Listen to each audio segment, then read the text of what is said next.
जळगावच्या चोपडामध्ये कृषी विभागाच्या वतीनं महाविस्तार ॲपमध्ये शेतकऱ्यांच्या नोंदणीसाठी शिबिराचं आयोजन.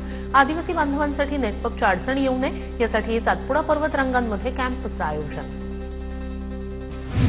वाशिमच्या मंगरुळपीरमध्ये सीसीआयकडून कापूस खरेदीला सुरुवात. कापसाला सीसीआयकडून 8,010 रुपयाचा दर. सध्या खुल्या बाजारात कापसाला 6,000 ते 7,000 रुपयांचा दर. परभणी जिल्ह्यात ऊस गाळप हंगामाला वेग. मुख्य रस्त्यांवर ट्रॅक्टर आणि ट्रकमधून ऊसाची अविरत वाहतूक सुरू. काही ठिकाणी वाहतूक कोंडीचीही परिस्थिती निर्माण. कपाशी खरेदी करताना 11 क्विंटलची मर्यादा वाढवून 20 क्विंटल करावी. धुळ्यातील कपाशी उत्पादक शेतकऱ्यांची मागणी. जळगावात 100 कोटींची घोषणा होऊनही केळी विकास महामंडळ हवेतच. 2 वर्ष उलटूनही स्वर्गीय हरिभाऊ जावळे केळी विकास महामंडळाची स्थापना नाही. नागरिकांकडून नाराजी व्यक्त. नाशिकच्या लासलगावात मान्सूननंतर आलेल्या अतिवृष्टीनं द्राक्ष बागांचं नुकसान. पंचनामे करूनही नुकसान भरपाई न मिळाल्याची शेतकऱ्यांची तक्रार. नुकसान भरपाई देण्याची महाराष्ट्र राज्य द्राक्ष बागायतदार संघाची मागणी.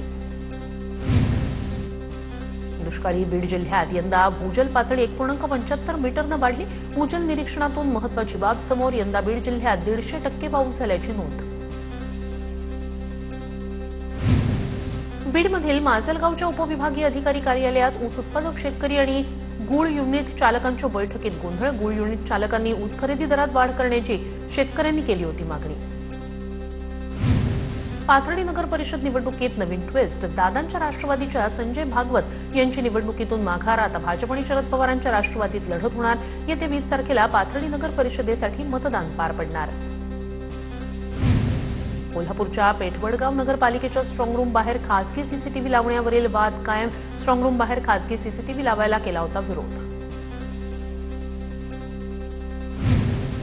रत्नागिरीतील चिपळूणमधील स्ट्रॉंगरूम बाहेर पोलिसांचा कडक बंदोबस्त. युनायटेड इंग्लिश स्कूलमध्ये मतपेट्या ठेवण्यात आल्यात. पुण्यातील ग्रामीण देवता कसबा गणपती मंदिर 15 डिसेंबरपासून बंद राहणार. पहिल्यांदाच गणपतीच्या मूर्तीवरील शेंदूर कवचाची दुरुस्ती होणार असल्यानं मंदिर बंद राहणार असल्याची माहिती.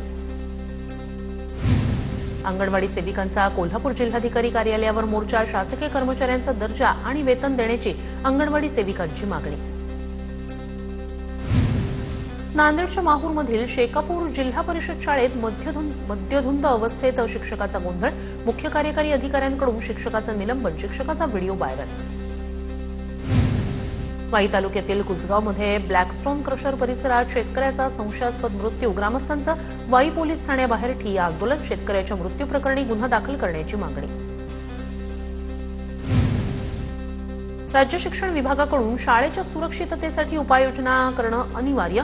नंदुरबार जिल्ह्यातील प्रत्येक शाळांची सुरक्षिततेची तपासणी केली जाणार. शाळेच्या इमारतीपासून ते सीसीटीव्ही कॅमेऱ्यांपर्यंतची चौकशी आणि तपासणी केली जाणार.